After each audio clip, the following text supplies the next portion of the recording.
Bam.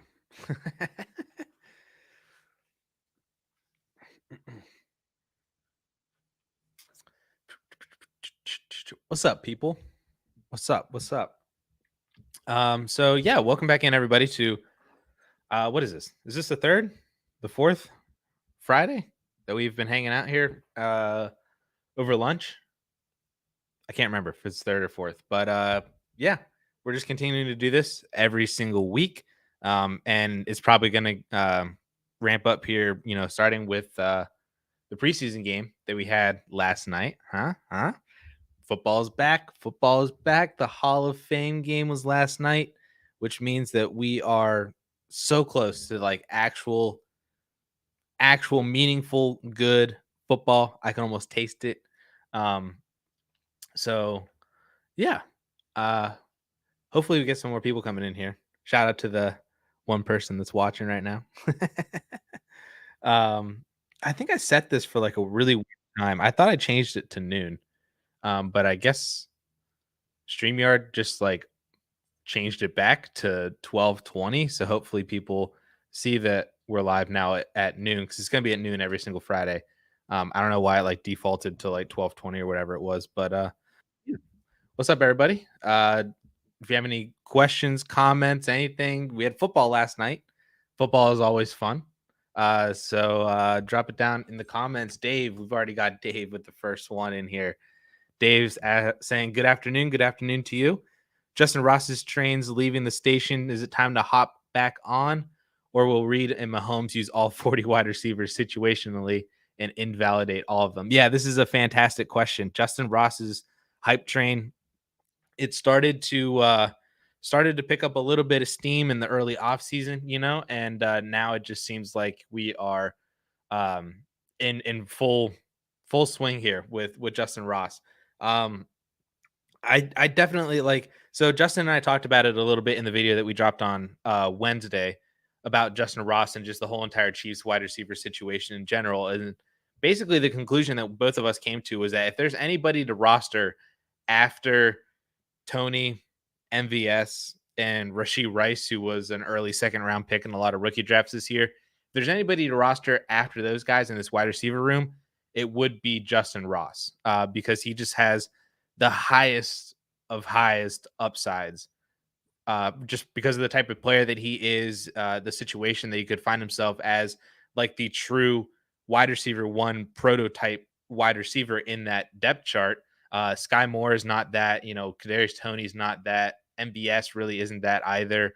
Rashee Rice, I think, can grow into that, but Justin Ross, just, I mean, from his collegiate profile and everything that he did in Clemson as a freshman with Trevor Lawrence, was so impressive that he was supposed to be the next, great Clemson wide receiver.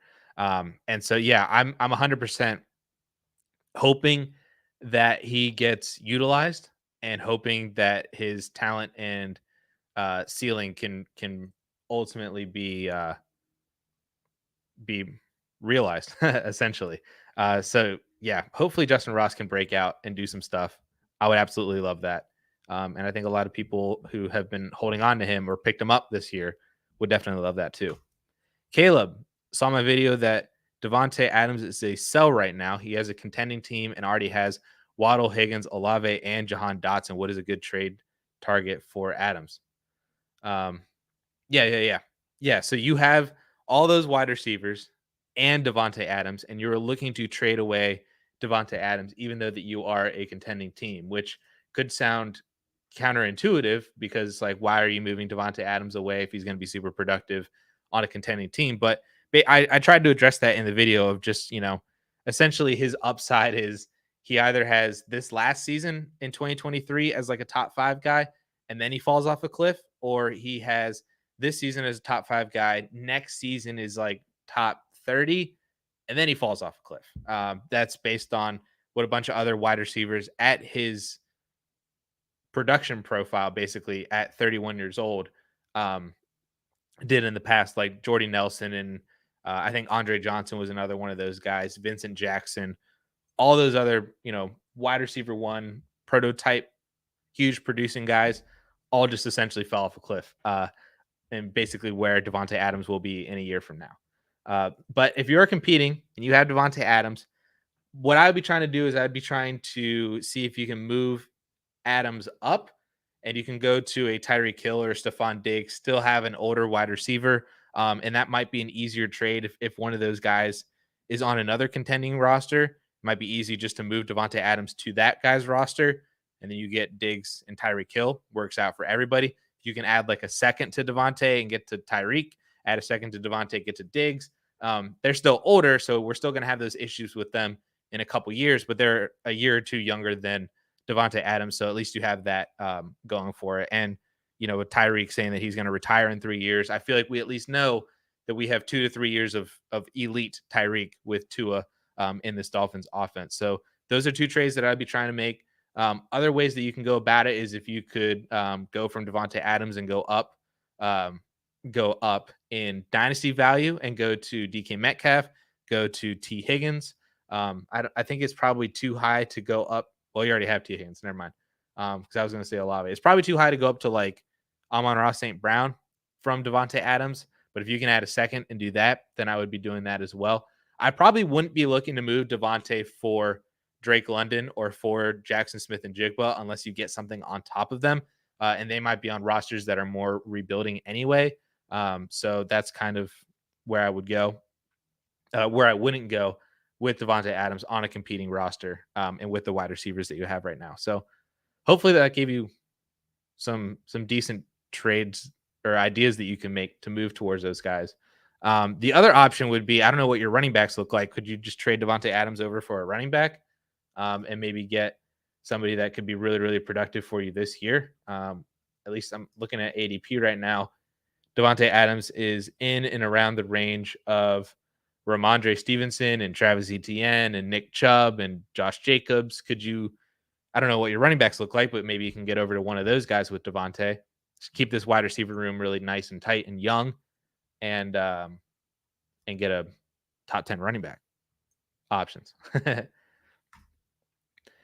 Dave, by the way, love to be in that Dynasty Trades League, and I def take your side in all of your hostilities with friends. So Russ and I were literally just looking at it before I went live here, looking at all of the submissions that we have, because we have like 20, I think.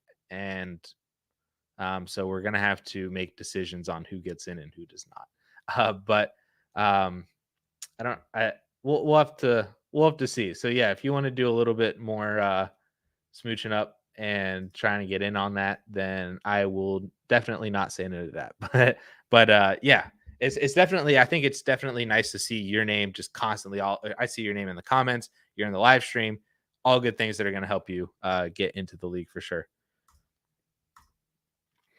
Where's the line in a tier down from Christian McCaffrey and still get a first plus a player? So I'm assuming that you're trying to just tier down at the running back position, Zach. So if you have essentially what he's asking here, assuming that I understand it, is how far down can we go where we feel comfortable trading down from CMC by getting a running back and a first? Or on the flip side, how high can we get in the running back range where it still makes sense for the other person to be willing to give up a running back and a first to get Christian McCaffrey from the other manager's point of view? So this is a good question. So I personally, from the Christian McCaffrey side, since you have CMC, I would be willing to make basically all of the following moves. I'd be trying to trade down to Jahmyr Gibbs and a first, if you can get that done. I'd go to Saquon Barkley and a first, if you can get that done. And then from there on out, like, I don't know how I would feel. I don't know if I would do ETN in a first. I think it makes sense value-wise.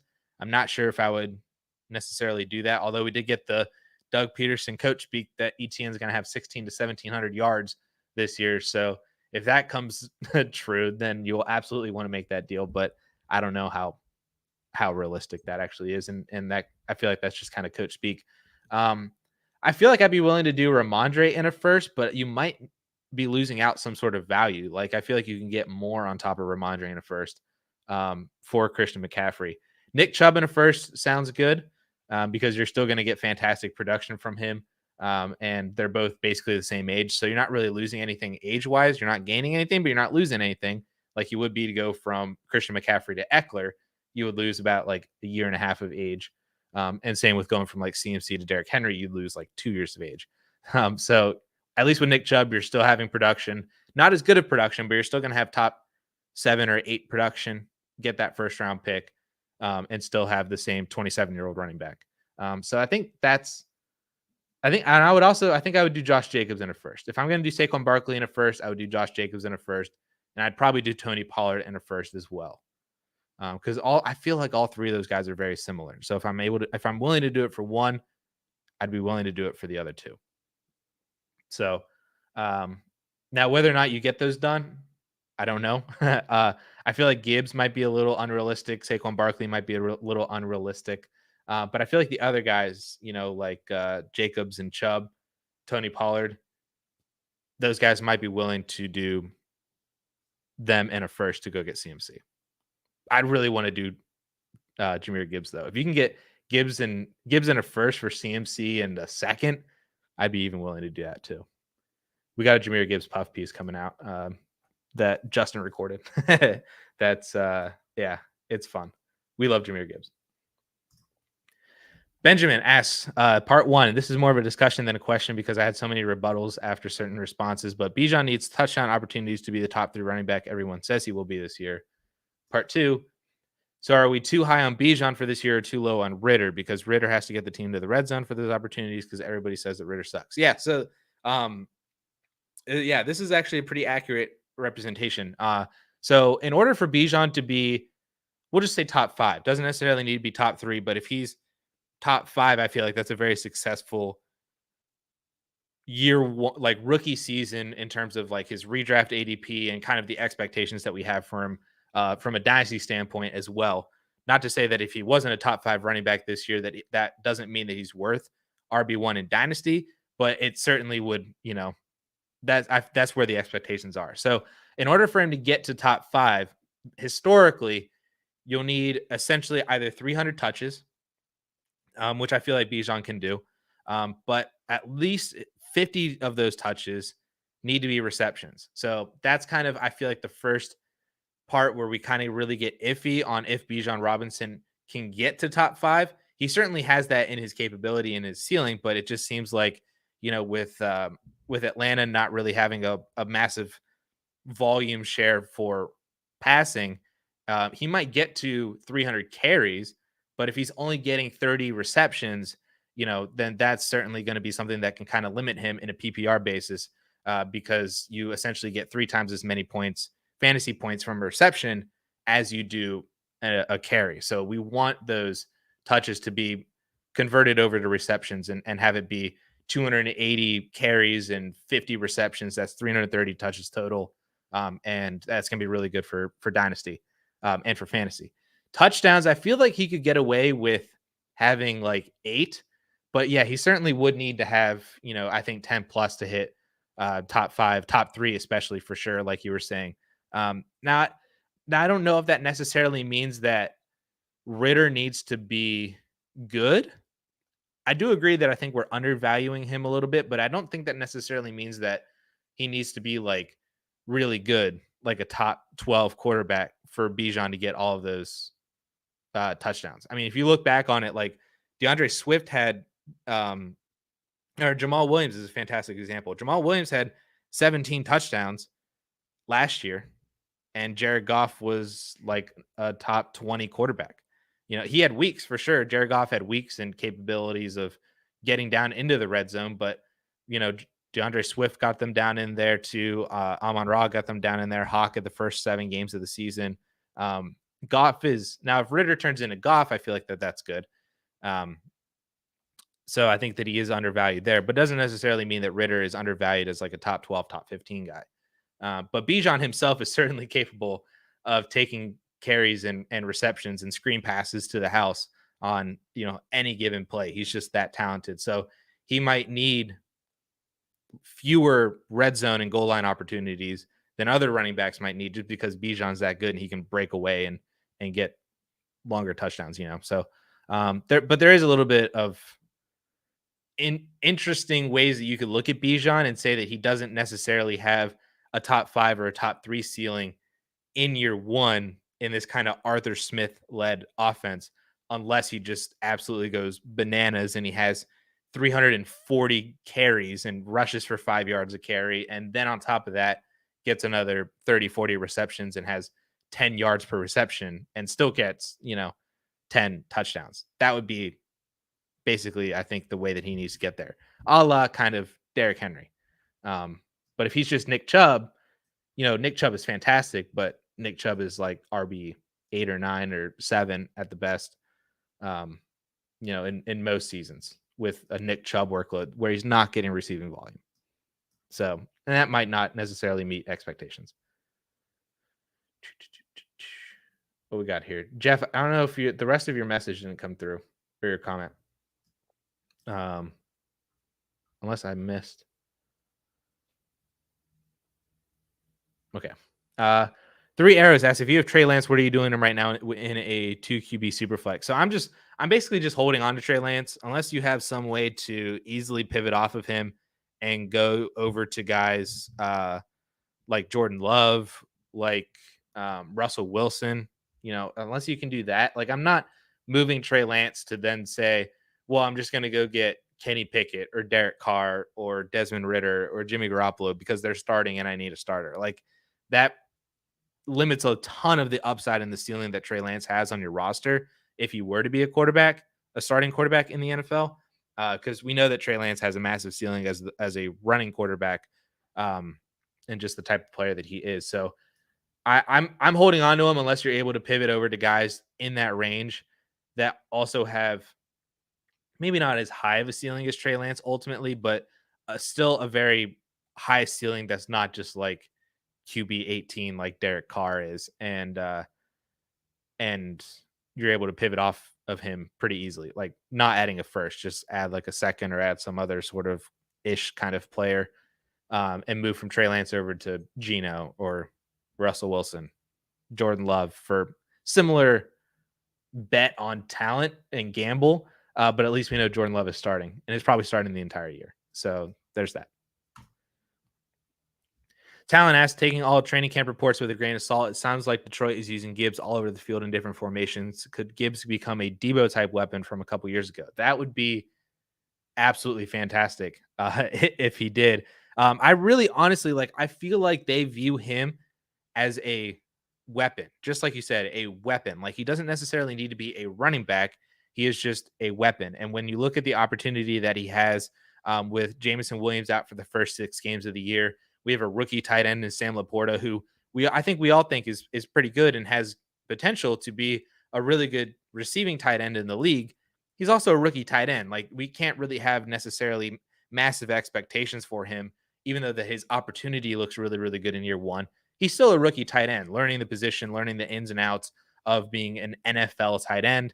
And it's probably going to be also utilized a lot as a blocker too. So, it's basically just Amon-Ra St. Brown and Jahmyr Gibbs in the receiving game. And David Montgomery will get a little bit too, just because Monty still has that skill set more than Jamal Williams as well. But Jahmyr Gibbs is an absolute weapon. Like, I really don't think it's out of the range of possibilities that he has an Alvin Kamara-like season in his rookie season. Like how Kamara was a top 3 running back in his rookie year, and didn't see a lot of rush attempts, but he was super, super efficient. He averaged like 6.5 yards per carry as a rookie.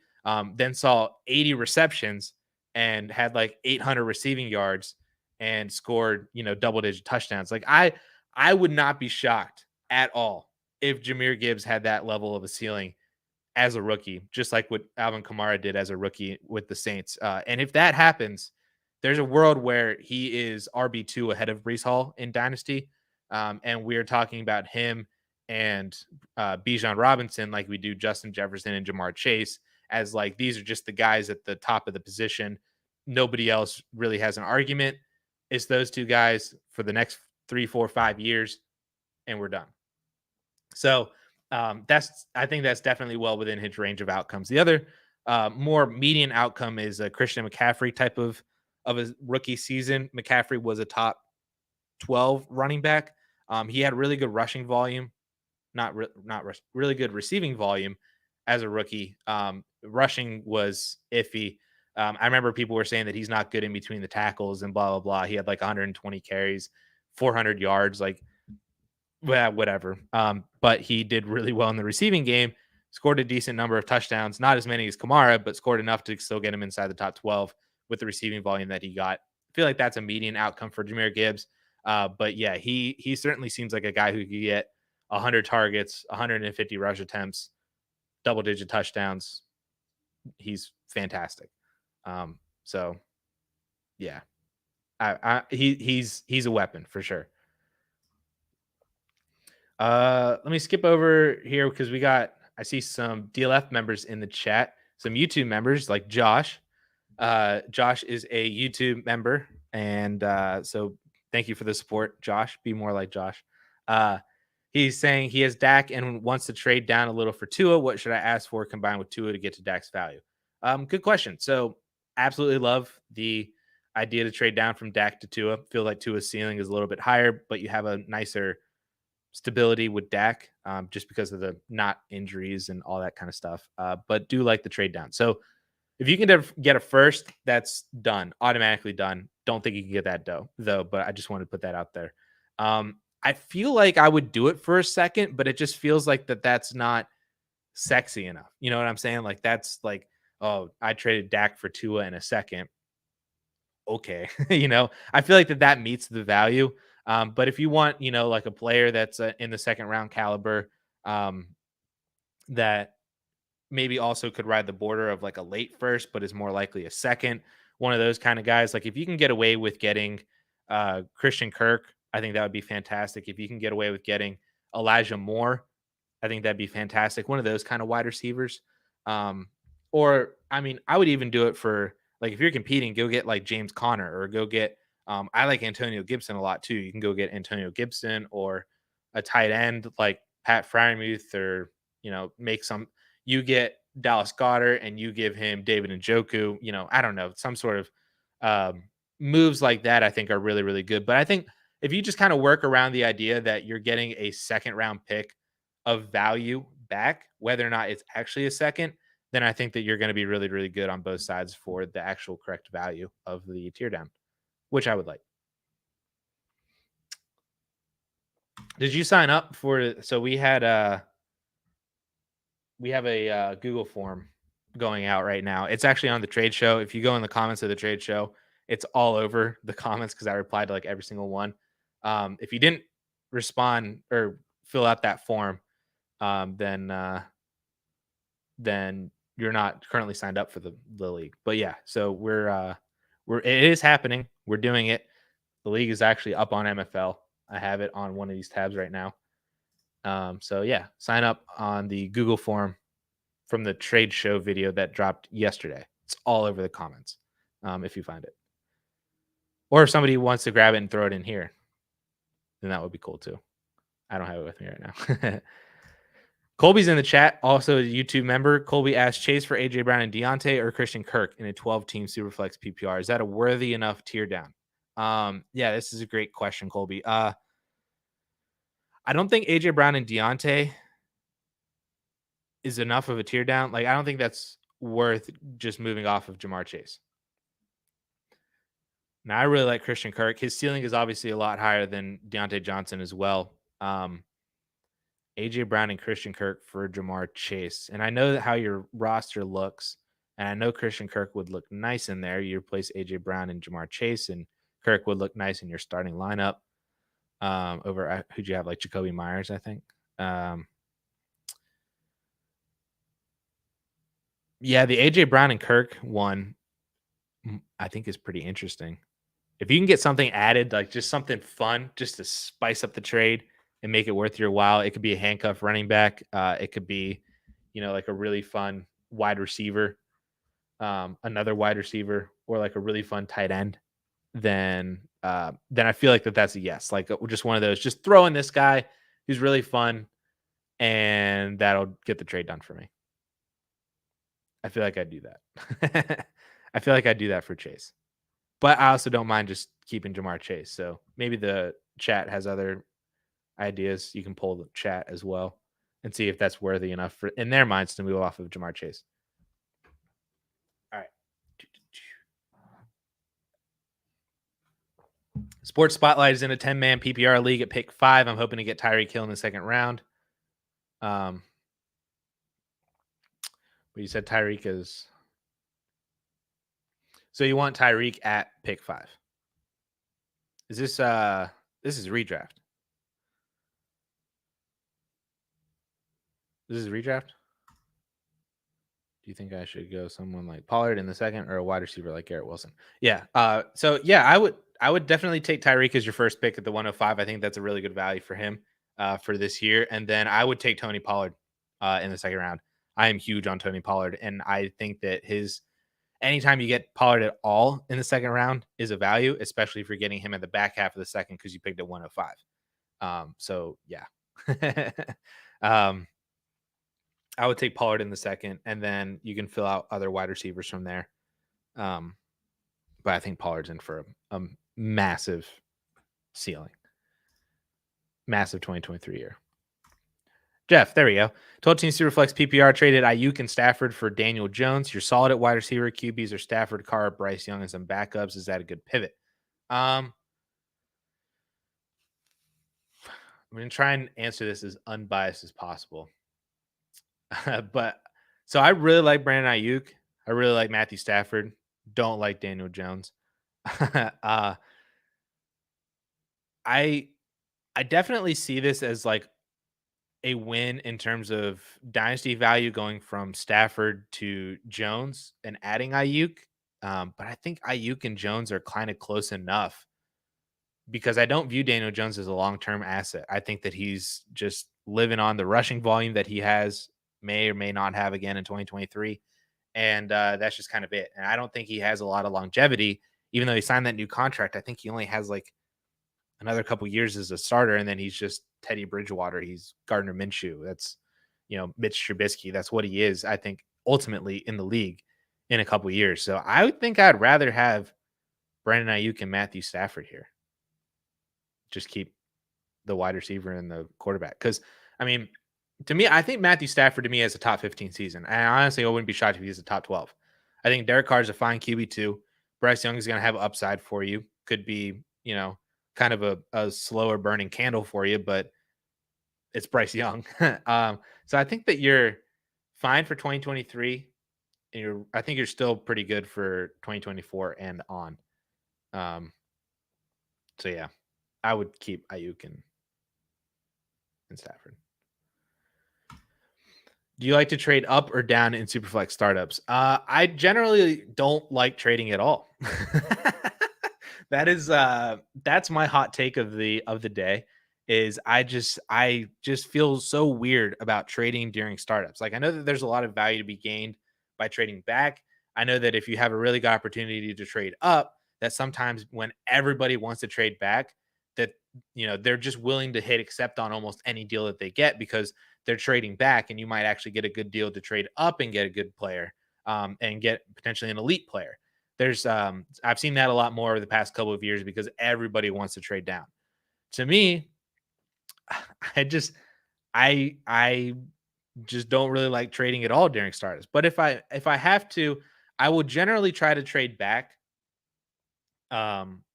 If I'm in, a really, really deep tier. Like if I look at who's available on the board, and I might be a couple picks away, but generally, when I'm close to being up, I'll look at the board and I'll say, man, there's like 7 or 8 guys that I really, really like. Can I trade back half a round and make a pick swap later on in the draft? I'll even do that. Like if I'm like looking at it, we're in the 3rd round, I'm up at 3.04, and I can move back to like 311, and then I end up moving my 9th round pick into like a early 8th round pick, or something like that, or moving 9th into a late 7th, something along those lines. I love doing those kind of deals. But on the flip side, I also like whenever I'm up and I see that there's a clear tier gap and, that player is not going to reach to me, I'm totally fine then doing the complete opposite and moving up and getting that player as well. So more often than not, I will be trading back, but I am very willing to trade up if I'm trading at all during startups. I don't really like it. Toronto Dave rosters Darren Waller on a rebuilding team. Any thoughts on what I should do and look to get back in return? Any first round pick will do, 2024, 2025. That's probably the first place that I would start because I feel like you could, from a competing team, I feel like you might be able to get a 2025 first. They look at it as the first 2 years away. You view it as a first win-win for everybody. If you can't get a first round pick, I'm hesitant to say just take a second because Darren Waller is worth more than a second, especially to a contender.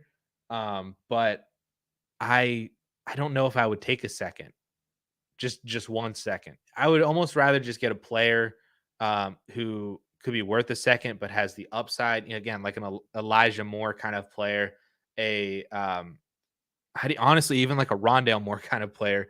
Rondale in a second would be really really nice to get to move to from Darren Waller. I'd be willing to do all that as well. So I would try for a 24 first or a 2025 first. You can't get those done. Move down a little bit, see what you can package with a second round pick that has a lot of upside to gain a lot of value, or get a player like just straight up just Elijah Moore, who might be worth Darren Waller right now, but in a year is going to be worth a lot more. In 2 years, when Darren Waller's out of the league and retired, win for you on a rebuilding team. So those are the kind of things that I would be trying to do with Darren Waller. Dynasty Griff, competing dynasty team in a 12-team Superflex PPR start 10 league with elite young wide receiver group. Holy crap! Three of the top 4 dynasty wide receivers and Drake London. Struggling to upgrade at quarterback though, from Daniel Jones, Russ, and Jimmy G and Stafford. Strong running backs, no 24 first. Opinions on trades. Okay. So there's a part of me that's like, let's move some of this wide receiver or even this running back depth and move it over to the quarterback position to solidify the QB room. But then there's another part of me that says, man, if you're this good at wide receiver, you're strong at running back as well. You don't need those quarterbacks. It would almost be better if you could just try to find a way to get your first round pick back and then just start taking shots on rookie quarterbacks. Especially, and I'm not saying that get Caleb Williams, but if you can get the shot on Drake May or Quinn Ewers or whoever ends up being the guy that, kind of ascends next year. 2025 also has a pretty solid quarterback prospect room as well, at least from what we're seeing right now. That could change in a year or two, but it looks pretty good right now. It's an internal struggle for me on which one would be a better route. Because I definitely think that you can win right now. With Daniel Jones and Russell Wilson, I think that you have 2 top 15 quarterbacks right there. I think Matthew Stafford is another top 15 quarterback. And Jimmy G is going to be a really nice 4 for you as well. Could you do Daniel Jones and Drake London and get up into like Deshaun Watson? Could you do that? Could you get I'm hesitant to say Anthony Richardson because I feel like the upside is there, but there's also a really massive floor that type of move for Anthony Richardson, if Richardson doesn't hit, would actually hurt you a lot more. Whereas I think Watson has a really good chance to hit too, and is pretty safe. So I don't think you can, with those two, with like DJ and Drake London, I don't think you can get to like Lawrence Fields, Herbert. But Deshaun Watson would be a guy that I'd be willing to move over to if you could do that. Or if they prefer Russ in London for Deshaun Watson, or do Russ in London and get up to Kyler or Dak, or get to Dak and then move back to Tua, like the other tier down options that we were talking about earlier. I think that's what I would be trying to do. I don't think I would touch Jefferson or Chase unless you can move one of those guys straight up for Mahomes, Allen, Hurts, Lamar, Burrow. Which probably isn't happening. If you can, then that would be great. Then I would just do that and then just figure out wide receiver moving forward. But I'd be trying to move DJ in London, see if you can get Deshaun Watson or even maybe even Dak or Tua, and see if you can do that. Oh, do you think it would be better to get Travis Kelce at 105?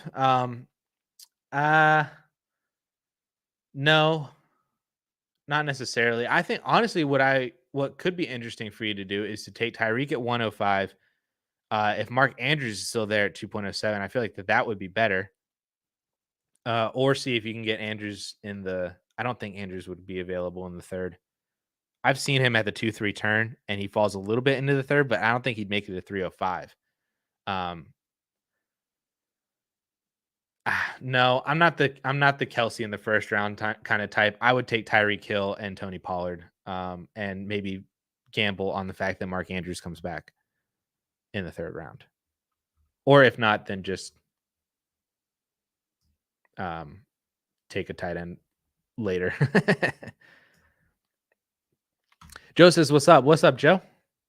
I saw you signed up for the Dynasty League. I saw you in there." Let's see. Let's see. Next move in a 12-team Superflex start 9, no PPR, tight end premium. So what are we doing with this team next? Wow, you got a really good team. I think your only move is tight end. That's really the biggest hole. You're gonna have to wait a little bit on Kyler, but in 6 months, this team's gonna be looking really good with Kyler Murray fully back and Bryce Young hopefully developing nicely. That your only real hole is tight end. Can you move Deontay and Dulcich and turn that into? I don't want to say. Can you get Goddard for that? I don't know if you can, but I'd like to. Um, I don't think I'd go to like Freiermuth or Kincaid. I feel like that's kind of flatter than like a flatter upgrade. I want to get to Dallas Goddard. Uh, you can get to George Kittle as well too. I'm not as massively high on George Kittle. I think he has a really weird season this year. But value wise, if that makes sense, then go and do that. I don't think you can get to Hawk or Pitts or anybody above them. Goddard feels like the one guy that seems most attainable, that I think has a higher ceiling than like Freiermuth, and you don't have to wait on Kincaid, and higher ceiling than Ingram and Njoku, to where I just go up and get Goddard. If you can do Deontay for and Dulcich for Goddard, I would love that. I think that's my next move, is trying to figure out how to upgrade Greg Dulcich. So you got an amazing, amazing roster everywhere else. John, what's up, John? Welcome into the chat. 10-team Superflex, half PPR, start 10. Pretty much getting locked out by owners with the other high-end wide receivers, so I can't upgrade to Chase, JJ Lamb. Thoughts on how to improve if you're locked out on all of them? You wait until your wide receivers turn into those wide receivers by their production. You wait until Olave grows and becomes, a Waddle or an Amon-Ra St. Brown. JSN develops and grows into the next Garrett Wilson. Dotson develops and grows into the next Chris Olave. That's the only other way that you could do it is just to basically massively overpay. Maybe not massively, but decently overpay for some of those guys, which is also an option as well too. Like if you could turn Olave and Pittman into Waddle, or Olave and Pittman into Garrett Wilson, then that would be great too. Or Amon-Ra. Like I feel like you just have to overpay basically at that point, which is kind of up to you. I'd be willing to do it with all the wide receivers that you have and just say, you know what, screw it. I'll just turn some of the depth that I have into better pieces for my starting lineup. Especially when you have Dotson and Pittman, like those guys have limited ceilings and stuff, and they are just what they are. Whereas if you can just go get guys that have the ability to score, 18 fantasy points every single week, not just occasionally when they score a touchdown, every single week, then that would be a better move. But your quarterback room is fantastic. I could see that if you wanted to move Fields, because he's your QB3, just chilling on your bench, move him for a wide receiver and figure out QB3 by plugging in like Derek Carr or Desmond Ritter or Jordan Love or Geno Smith or whoever. It doesn't necessarily have to be somebody fantastic, just a starter, because you're starting Mahomes and Hurts every single week. Running backs are fantastic. You have Mark Andrews at tight end. Those would be the only ways that I could see kind of upgrading at wide receiver. Is this overpay or just move fields? Superflex Dynasty startup traded to start out Mahomes, Herbert, and then took Kyler at the 404. Holy crap. Sorry, I'm just I'm deciphering this trade, which I think I like. So 212, 301, 501 for Justin Herbert and some dart throws in the 8th and 9th, who are still like, they're not dart throws. They're going to end up being solid players. And those are like the 6th, 7th, and 8th rounds are rounds that I really, really like in Superflex. So you're going to still get good players there.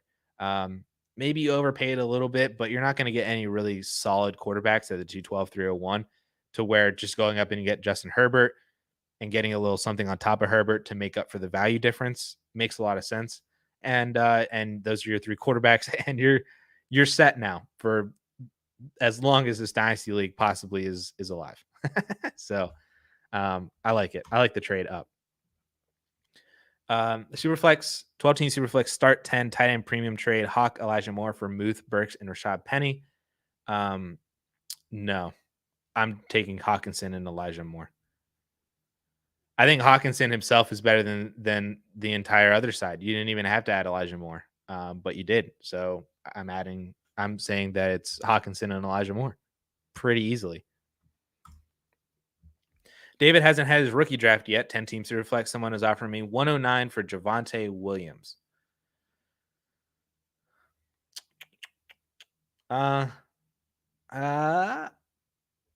So 109 in a Superflex league, you're looking at either basically Davante Chain or Dalton Kincaid. Would I trade either one of those two for Javonte? I like both of them, but I think I'd keep Javonte. I also feel like you can get a little bit more for that, more for Javonte than just the 1.09, because his hype right now is insane. Javonte was another guy that we talked about. Justin and I talked about in our video on Wednesday that dropped, and we even went through some trades, recent trades that have happened from the DLF Trade Finder that were way more. I think one of them actually was like the 109 and Chris Godwin for Javonte Williams. Like they added Godwin to that, which I think is absolutely crazy. Not saying that you could get Chris Godwin added to the 109 in your league, but you could get something added on top of it if you do a little bit of negotiating. Maybe if it's even just a second, then I would do that. Or some other player that, all the players that we've listed before as not necessarily throw-ins, but guys that are interesting that could kind of make up some sort of a value difference or make a trade just that much more intriguing for you to then be willing to pull the trigger. So I'd keep Javonte over the 1.09, but it's pretty close. That it wouldn't take a lot to push me over the edge if something was added.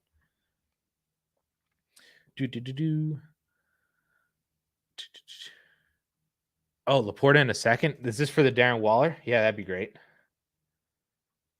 Yep, I like it. A 25 first would be awesome. Player. Yep. See, this is why chat is awesome, because chat also will give you fantastic advice too, and good opinions, and can potentially get to your question before I do, because I talk forever and ramble.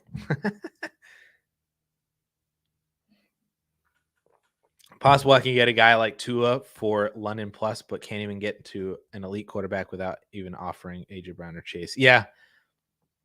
Well, I mean, like if you like, depending on how elite the quarterback is when you're offering up Chase, like I would take Mahomes, Allen, Hurts, Lamar, Burrow, and Herbert all over Ja'Marr Chase. Like those are the first 6 picks in a startup, and then you would take Justin Jefferson and Ja'Marr Chase. So if you're able to get one of those 6, Mahomes, Hurts, Allen, Lamar, Burrow, Herbert, for just Ja'Marr Chase, then I would do that. It would sting, but at least you're set at the quarterback position, and then you can go about trying to find maybe not the next Ja'Marr Chase, but the next 80%, 85% Ja'Marr Chase, if you're able to set yourself up and find other ways to trade for another wide receiver to make that up, even if that includes dipping into your running back depth, and then you can just fill your running back room a lot easier, because running backs are easier to fill and find, especially find guys that could get up into the elite tier. So, but yeah, Adam agrees. It's looking strong. Dave agrees as well. Team is looking really strong that you might not necessarily need to upgrade, but if you were looking at upgrades, you maybe don't necessarily need to go up to an elite guy unless you're getting one of those top 6. That's a super team. Allen, Chubb, Tyreek, Cup, Kelsey. Yeah, that is a super team. Struggling to get over the hump. Yeah. Oh, there's your running backs: Eckler, Jacobs, Dobbins, Swift. Yeah. So this is what I mean. Where basically, if you can get one of the top elite 6 for Ja'Marr Chase, we're just gonna go example. You move Ja'Marr Chase for Lamar Jackson, right? And then you move Austin Eckler for looking at ADP. Let me just scroll down in here. Where's Eckler? I just missed him. Oh, and then you move Austin Eckler for Stephon Diggs,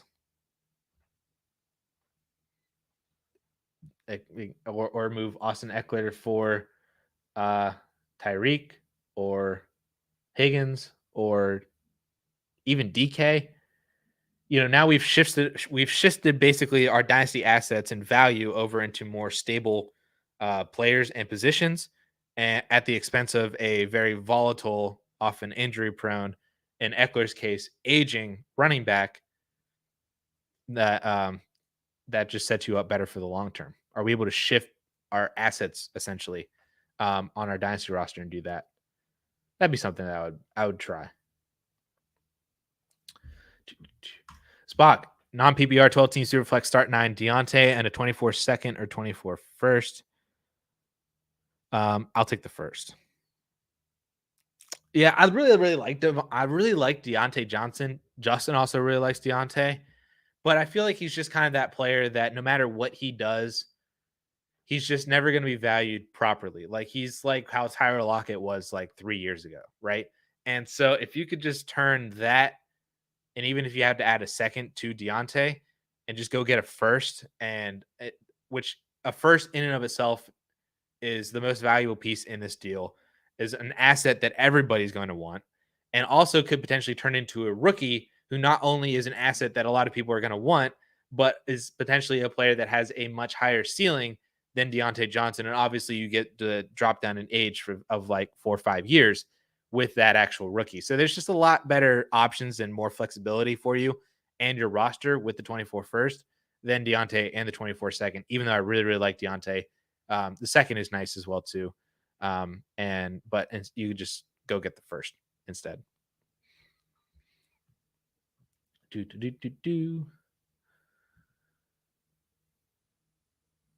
Bam. Is that what it basically just said? See, chat's awesome. I don't even need to be here. I could just have a black screen and y'all just comment, ask questions, and everybody else answers because y'all already know.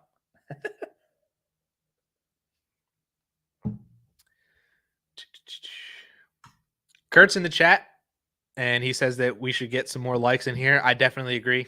If you guys like the content, like the stream, all that kind of stuff, just hit that thumbs up button. It's free, takes a second, and helps spread the video and our channel out to everybody else through the YouTube algorithm and stuff too. So hit that thumbs up. Thank you, Kurt. John asked, what are the details of the trade show league? So right now we're looking at a 14-team Superflex.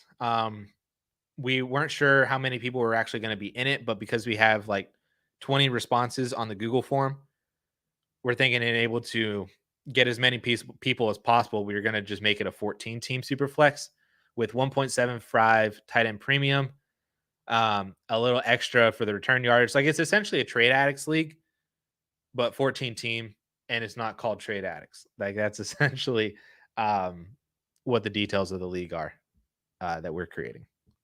So that works as well too. So yeah, see, John knows what's up. Joe knows what's up. Griff, even you know what's up. You know what to do. And happy to help with the advice and stuff too. So, but again, like you have a fantastic team already. You might not necessarily need to upgrade. It's just if you're able to find the right value for it and just shift, like I said, shift assets over to more premium positions and players, then that might be more beneficial for you in the long run, for sure. So, oh man, I got to the end of the comments. That was fun.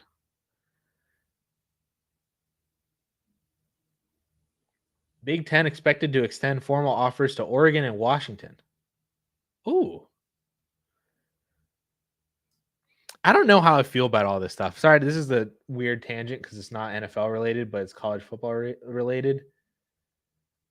But as a Big Ten person, um, because I'm in Central Pennsylvania, born and raised here, have grown up loving Penn State, went to Penn State, graduated from Penn State.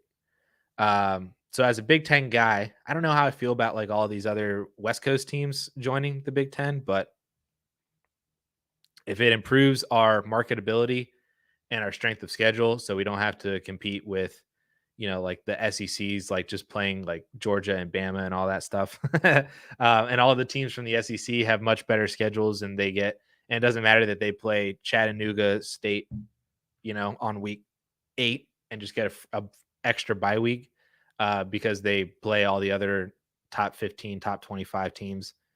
Then I guess that's good. But sorry, that's a weird tangent. Josh, you're a Maryland fan? Yeah, it is massively weird. Although, so one of my friends who's in our home league is a USC fan, so we're planning already to go to that game. My other friend is an Oregon fan, just because they have cool jerseys. That's essentially the only reason why he's an Oregon fan, because he would play with Marcus Mariota in NCAA 14, and they had cool jerseys. That's essentially it. So it'll be interesting from that point of view that I have two friends that like USC and Oregon, so that'll be really, really fun. But it is really, really weird. And yeah, I do feel bad for you as a Maryland fan to have to play teams like USC and stuff, because that's gonna be rough. I'm sorry, Josh. I'm sorry. Jeff is a PSU alum. Let's go. Will Drew Aller be the first Penn State quarterback since Kerry Collins to have NFL relevance? Oh, yeah. Yeah, I think so for sure. Honestly, I think that he could. I wouldn't be surprised if he's like a top 10 pick. Not surprised. I wouldn't be surprised at all. Isn't he? Like when I talked about a little bit earlier when I said that the 2025 quarterback class already has some like good names and it's looking pretty good. Drew Aller is a big part of that. So I wouldn't be surprised if he's top 10. I wouldn't be surprised if he's top 5.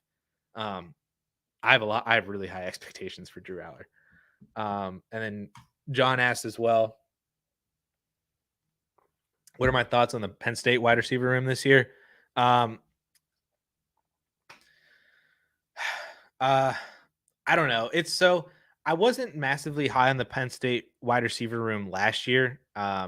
After Jahan Dotson left, like I knew Parker Washington had a lot of potential, and he was a guy that was like a sleeper rookie for the 2023 class. It was really unfortunate that he got injured and stuff, but we have all these dude transfers. I don't feel like I don't even know anybody. Yeah, I don't. There aren't really any big names that could explode. Like I honestly, I feel like I don't even know who the wide receivers in the room are, because we just seem to be getting all these guys from the transfer portal, and we haven't really like had anybody that's kind of like homegrown necessarily. Like how we knew Dotson was coming up after KJ Hamler. We knew KJ Hamler was coming up, after like Godwin and Deshaun Hamilton and all those guys, and so it doesn't feel like we have one of those guys. We might not have one of those guys until a year or two, down the road. It just seems like they're just totally fine getting the transfer portal guys and plugging them in while we continue to invest in the defense and the running back position. So yeah, Cephas, I think he's definitely interesting to me as well, but I feel like he's the only guy that I actually recognize who his name is. We'll just have to see. I'm sure it'll be fine, and I'm sure Drew Aller is just gonna make whoever he really, really likes pretty good. If he is the type of quarterback that we expect him to be. Griff, another question. Stuck in another 12-team Superflex PPR league trying to trade for wide receivers.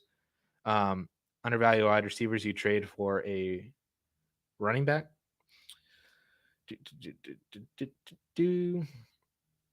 Is that the other way around? Undervalued wide receivers you trade for an RB, or are you trying to trade for wide receivers? Sorry. Is there? I think there was one. Was there a confusion there, a mix-up? It's all good. Because the way I'm reading this right now, your wide receiver room. Oh, never mind. My brain is broken. Undervalued wide receivers that I would target by trading away one of your running backs. My brain is broken. Yes, I see it. Yes. Sorry, you're good. You're good.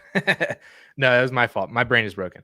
Okay, so Ayuk, Godwin, Deontay, trash. That's your wide receiver room right now, and you have really good running backs. So basically, what I'd be trying to do is I would be like all running backs except for Jahmyr Gibbs are on the table. So when you're looking at who you could trade away, and again, this is just kind of based on ADP, so it may or may not be fully representative of what you can get in a trade. But at least when you're looking at Kenneth Walker, if you can move Walker over into the Christian Watson, Jordan Addison range, you might be able to get something on top of them as well too. Maybe not anything significant, not like a second, but you might be able to get somebody like of a Rondale Moore value or a Odell Beckham Jr. value, Michael Thomas value, somebody like that, you know. Yep. Then we got in here too. John mentioned this about Dobbins. I think this is for your other league, but it works here too because you have JK. Can you move Dobbins and a pick for JSN? That would be fun. And when you look at Dobbins too, like his ADP at least is right there with guys like Watson and Addison. So you might be able to move over to one of those guys straight up for JK Dobbins. Quentin Johnston is another one too that John's mentioned. You also have, I mean, I'm hesitant to trade away any of those running backs for somebody like Michael Pittman or Chris Godwin or McLaurin, just because there's no real upside there. And you already have Brandon Ayuk. He would be the target of the guys in that group. You already have Chris Godwin, so I guess you can't trade for him anyway. Aaron Jones, could you trade away for Hollywood or Christian Kirk? Can you trade away Aaron Jones for Christian Kirk or Zay Flowers? Jameson Williams plus? But I would be just trying to find wide receivers that you could try to trade one for one to, but then have the upside to grow into becoming a wide receiver ones. And then you're not stuck with having 6 of the same guys. Like, I think you already have kind of 3-ish of the same guys. So I just don't want to then trade away Dobbins for Michael Pittman. Then you have 4 of the same guys, and then Aaron Jones for Hollywood, and you have 5 of the same guys. That kind of stuff. So adding to one of them, going up and get JSN, going up and get Drake London or Devonta Smith or DK Metcalf, if you're able to do that with Walker or Dobbins, and then or do Dobbins or Aaron Jones for Christian Kirk plus. Could be some ways that you can move away from the running backs and move them over to the wide receiver room. Aaron Jones for Zay Flowers. There you go. There you go. Genji traded Zach Wilson for a 2026 third after last night. No, I love it. That's fantastic. This is what the Hall of Fame game is supposed to be for us in Dynasty. Is you're supposed to then be able to trade away roster cloggers that you are so close to just dropping and trade them away for future thirds, even if it's in 2026. That's what the Hall of Fame game's for. I love it. That's fantastic. David asked, would you rather stash Stetson Bennett or DTR? Wait. Why am I blanking on who DTR is? You guys are going to say who DTR is, and I'm going to kick myself. DTR. The only name I can think of right now is Generic Prince, and that's because he was in a video that I'm editing right now. The third string quarterback from the Browns. I feel like you can tell by just my reaction to this that DTR is not the person to. Dorian Thompson Robinson. Oh, he did play last night. This is how much I pay attention to the Hall of Fame game. The best plays from Dorian Thompson's preseason debut. Hey, look at that. That's the first thing that comes up on YouTube whenever you type his name in. I'd rather have Stetson Bennett. I don't really care about DTR. I'd rather have Stetson Bennett. Now, the other thing that was amazing from the Hall of Fame game that I also do say is important was that Izzy Abanikanda looked pretty good. See? Hall of Fame game's good for something. Trading away Zach Wilson for a 2026 third, and Israel Abanikanda solidifying himself as the backup running back to Breece Hall. And they don't need Dalvin Cook.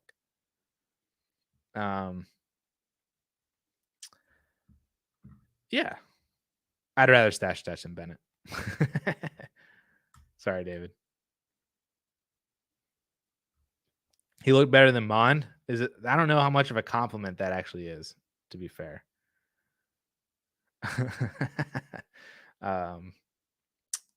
So yeah. Izzy did look good. Rams supposedly value Stetson. There you go. Stashing him while you have Stafford in a Superflex.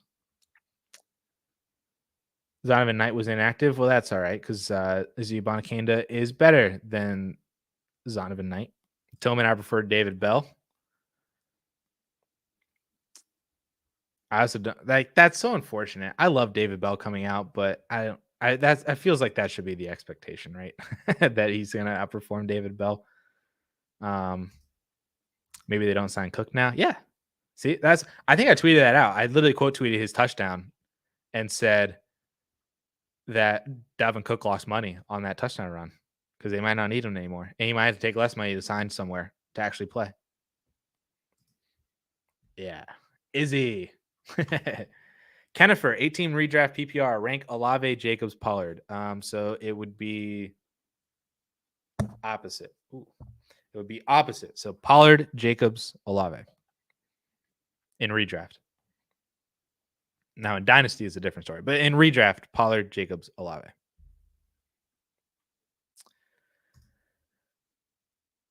Bam.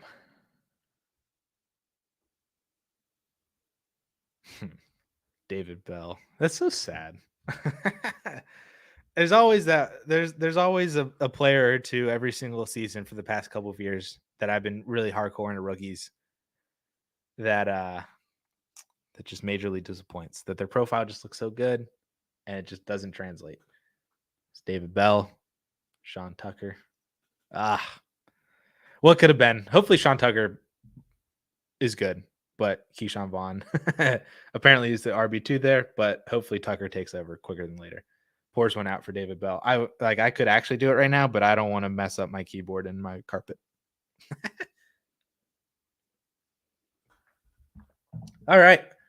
So it's 1:05. I have a meeting in about 20 minutes, and I got to do a little bit of some stuff before that. But thank you guys so much for hanging out again on another Friday afternoon during y'all's lunch hours potentially. So yeah, I'm terrible at outros, but thank you all so much for hanging out. Do this again all next week. Maybe Justin will join us next week. He said he had a haircut or something like that. I don't know how much hair he actually cuts off of that because he doesn't have a lot. Sorry, Justin. But yeah, we'll just continue to do this every single week. I appreciate you guys hanging out and being in here. If you haven't signed up yet, again, go try to find that link in the trade show comments for our listener member league and have a chance to play with myself, Russ. Justin's going to be in that as well too. So it's a good opportunity. And yeah, have a great weekend, guys. Enjoy it. Football is officially back after last night, so we don't have much longer to wait. It's so exciting, and I'm so glad it's August, and I can't wait for September. It's going to be so much fun. So thank you guys. Have a great weekend. We'll see y'all.